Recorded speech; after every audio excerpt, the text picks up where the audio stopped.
सबसे पहले इस वक्त में बात करेंगे 5 राज्यों में विधानसभा चुनावों की घोषणा हो चुकी है और इस घोषणा के साथ ही जो सियासी हलचल है वो इन राज्यों में तेज हो गई है। खासतौर पर टिकट बंटवारे को लेकर तेजी दिखाई दे रही है। 5 राज्यों के विधानसभा चुनाव के तारीखों की घोषणा हो गई है। 7 नवंबर से लेकर 30 नवंबर तक 4 अलग अलग दिन होगा मतदान। मतगणना 3 दिसंबर को होगी। मिजोरम की कुल 40 सीटों के लिए 7 नवंबर को, जबकि 90 सीटों वाले छत्तीसगढ़ विधानसभा के लिए 7 नवंबर और 17 नवंबर को 2 चरणों में मतदान होगा। वहीं मध्य प्रदेश की 230 विधानसभा सीटों के लिए मतदान 17 नवंबर को होगा, जबकि राजस्थान की 200 सीटों के लिए 23 नवंबर को वोट डाले जाएंगे। इसके अलावा 119 सीटों वाली तेलंगाना विधानसभा के लिए 30 नवंबर को वोटिंग होगी। सभी राज्यों में मतगणना 3 दिसंबर को होगी। विधानसभा चुनाव की अधिसूचना जारी होने के साथ ही इन राज्यों में आदर्श आचार संहिता भी लागू हो गई है। तो मॉडल कोड ऑफ कंडक्ट लागू हो गया है इन सभी 5 राज्यों में। चुनावी राज्यों में सियासत गर्म है।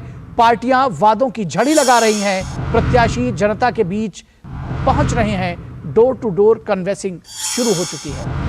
चुनाव आयोग ने उम्मीद जताई है कि राजनीतिक दल जनता से चुनावी वादे करने के साथ ही उन वादों को पूरा करने का मॉडल भी साझा करेंगे।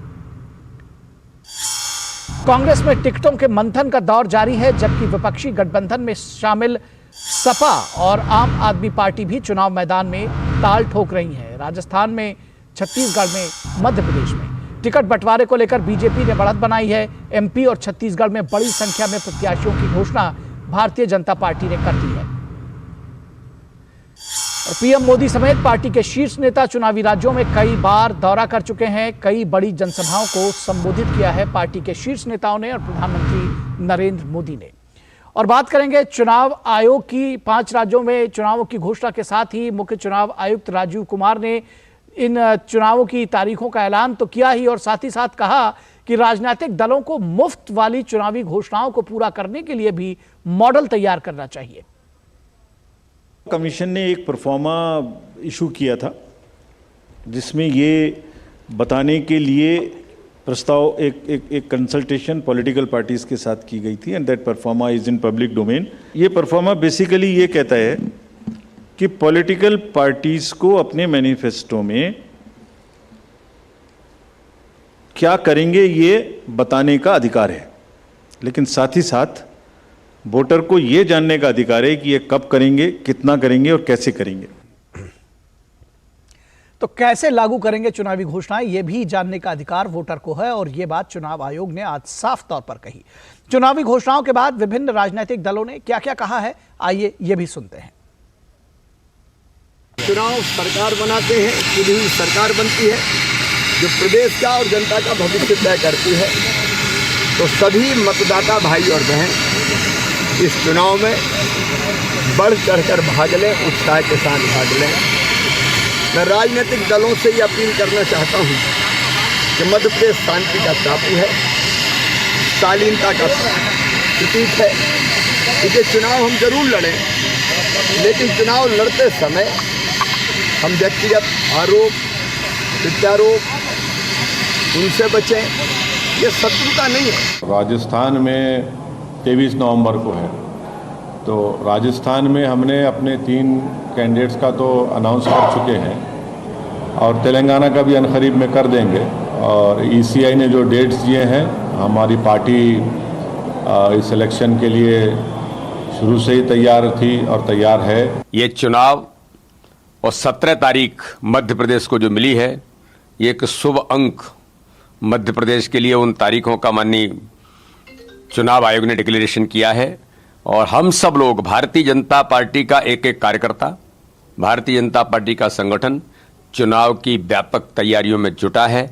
अब ये मध्य प्रदेश स्वर्णिम मध्य प्रदेश बनेगा, इस संकल्पना पर और विकास और गरीब कल्याण के मुद्दे पर इस चुनाव को माननीय प्रधानमंत्री नरेंद्र मोदी जी के नेतृत्व में भारतीय जनता पार्टी ऐतिहासिक बहुमत के साथ चुनाव जीतेगी। थोथी घोषणाओं के थंबों पर टिकी ये सरकार, जिसने भ्रष्टाचार को, जिसने बलात्कार को, जिसने बेरोजगारी को, महंगाई को, पेपर लीक को राजस्थान की पहचान बनाया, वो सरकार अब जाने वाली है, उसकी अंतिम तिथि आज इस घोषणा के साथ में सुनिश्चित हो गई है। और इस पूरी खबर पर बातचीत करने के लिए हमारे साथ हमारे संवाददाता ऋषि कुमार मौजूद हैं। ऋषि, इससे पहले की जो चुनाव आयोग की महत्वपूर्ण बातें हैं उस पर हम चर्चा करें, थोड़ा सा इन 5 राज्यों की सियासत पर भी बात करना चाहेंगे। किस तरह से ये 5 राज्य लोकसभा चुनाव से ठीक पहले ये महत्वपूर्ण होने जा रहा है इनका चुनाव, क्या कैसे आकलन करेंगे आप इनकी सियासत का? देखिए निखिल, जहाँ तक इनकी सियासत का आकलन करने की बात है तो निश्चित तौर से ये जो चुनाव हैं और आपने जिसको जोड़ा है कि लोकसभा से पहले के आखिरी चुनाव हैं, निश्चित तौर से एक बड़ी कवायद है जो चुनावी प्रक्रिया है उसके लिए, और इसमें बड़ी आबादी देश की चुनाव प्रक्रिया में शामिल होने जा रही है। और अगर ज्योग्राफिकल एस्पेक्ट से देखें तो राजस्थान और मध्य प्रदेश 2 बड़े राज्य हैं, इनका एक बड़ा भूभाग यानी कि देश का एक बड़ा भूभाग चुनावी माहौल की रंगत में रहेगा। अब जहाँ तक इसका विश्लेषण राजनीतिक तरीके से करें तो नॉर्थ ईस्ट से लेकर दक्षिण और पश्चिम और मध्य ये इलाके हैं जहाँ पर ये चुनाव हो रहा है। अगर इनकी जनसंख्या के हिसाब से देखें तो तमाम आदिवासी इलाके हैं और तमाम ऐसे इलाके हैं जो जनसंख्या के लिहाज से काफ़ी विस्तृत हैं और खुले हुए हैं, यानी कि डेंस पॉपुलेशन वाले इलाके कम हैं इसमें। तो एक पहला विश्लेषण ये है कि ऐसे में सियासी दलों को कैसे इन इलाकों में अपनी पॉलिटिक्स को एक्सप्लोर करने का मौका मिलेगा। दूसरी बात यह है कि इन सभी जगहों पर अगर हम देखें तो एक जगह पर राजस्थान में बात करें कांग्रेस की सरकार है, छत्तीसगढ़ में कांग्रेस की सरकार है, मध्य प्रदेश में बीजेपी की सरकार है, तेलंगाना में अलग सरकार है और नॉर्थ ईस्ट में अलग सरकार है। ऐसे में जबकि सरकारें अधिकतर अलग अलग हैं, सिर्फ कांग्रेस की सरकार 2 जगह पर है, वैसे में एक समीकरण उभरता है कि जो सियासी दल है, क्योंकि इसमें क्षेत्रीय पार्टियां भी हैं जो सत्ता में हैं जी, नॉर्थ ईस्ट और अगर तेलंगाना की बात करें तो हम मिजोरम और तेलंगाना की बात करें तो ऐसे में ये जो चुनाव है इसका हम समग्र विश्लेषण इस लिहाज से भी कर सकते हैं कि इसमें 2 राष्ट्रीय पार्टियों का तो लिटमस टेस्ट है ही। जो क्षेत्रीय पार्टियां हैं उनको भी ये बताना होगा कि उसमें कितना दम है लोकसभा के चुनाव के लिहाज से। और ख़ासतौर से तेलंगाना की बात करें क्योंकि टीआरएस ने अपने नाम को बदलकर बीआरएस किया। उन्होंने कहा कि हम तेलंगाना नहीं भारत की राजनीति करना चाहते हैं। अब भारत की राजनीति करने से पहले उनका पहला टेस्ट यही होगा कि वो तेलंगाना की राजनीति में कितने सफल होंगे। जिस तरीके से वहाँ पर कांग्रेस और बीजेपी दोनों वहाँ पर आक्रामक हैं और उनसे राज्य की सत्ता छीनना चाहते हैं, ऐसे में उसके लिए उनकी जो मुश्किलें हैं वो काफ़ी बढ़ गई हैं।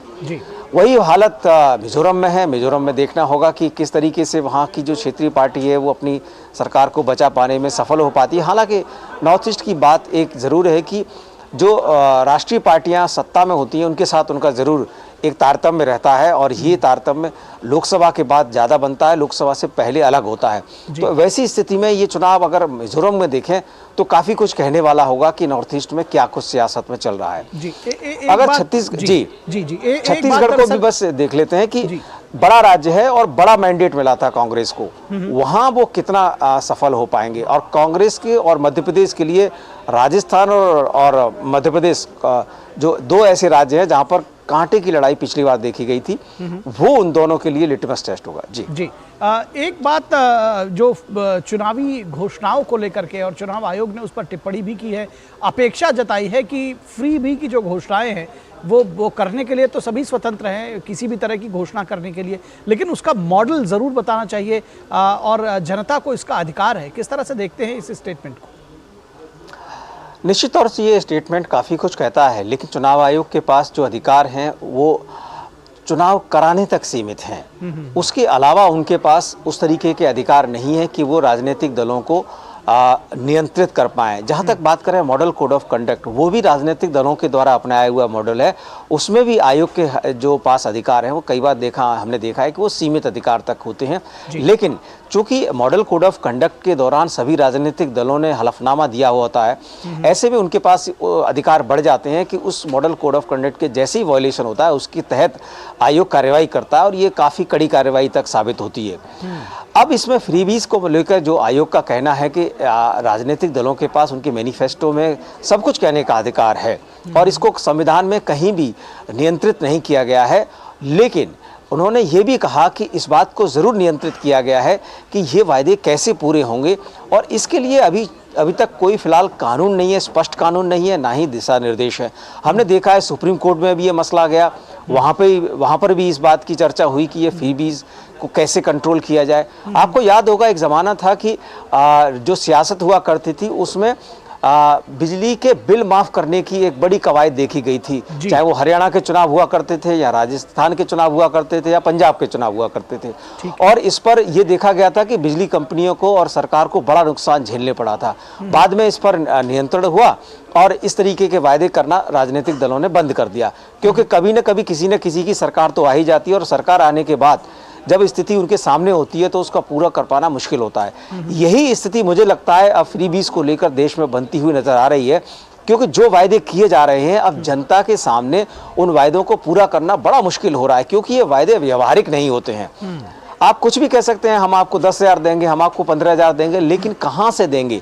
यही चुनाव आयोग ने प्रश्न उठाया और ये कहा कि क्यों ना इस बात को पूछा जाए, और इसके लिए सबसे बड़ा जो स्रोत है, सबसे बड़ी जो पावर है वो इस पूरी डेमोक्रेटिक प्रोसेस में वो पब्लिक है, जो मतदाता है। अगर वो दबाव बनाते हैं तो ये इस पर जरूर नियंत्रण होगा। आने वाले समय में अगर राजनीतिक कोई भी इच्छा शक्ति होती है तो संभवतः कोई कानून बनाकर इसमें कुछ नियंत्रण करने की कोशिश हो सकती है, लेकिन फिलहाल आयोग की तरफ से ये संकेत देना कि आप इसको बताएं कि कैसे होना चाहिए, और ये बताने के लिए उनका सिर्फ आग्रह है, और उन्होंने कहा कि इसके लिए हमने एक फॉर्म तक निकाला था और उसमें वो अपनी जानकारी दे सकते हैं।